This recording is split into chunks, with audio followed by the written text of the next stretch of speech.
Let's see the 360-degree execution flow. A client, typically a browser or API consumer, sends a request to an ASP.NET Core MVC application. This request enters the routing middleware, which maps the URL to the appropriate controller and action method. The controller is instantiated per request using dependency injection, ensuring testability and modular architecture. Inside the controller, instead of executing long business logic, we delegate work to services or publish messages to background processors.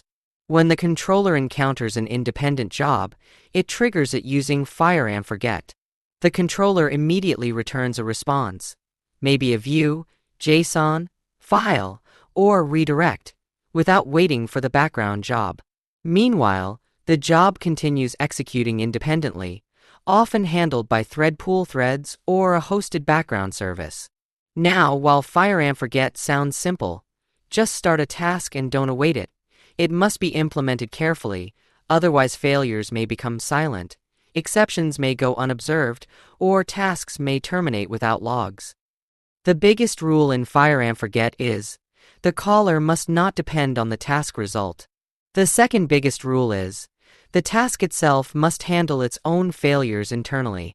This means always wrapping the internal logic in try/catch, logging errors using iLogger, or publishing failures to monitoring systems like Application Insights, Serilog syncs, or diagnostic dashboards.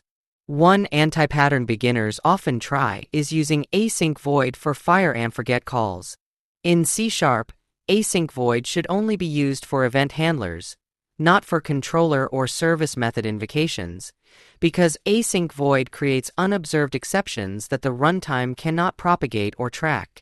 The correct and safe way is to return a task, start it without awaiting, or discard it explicitly using _task. Run.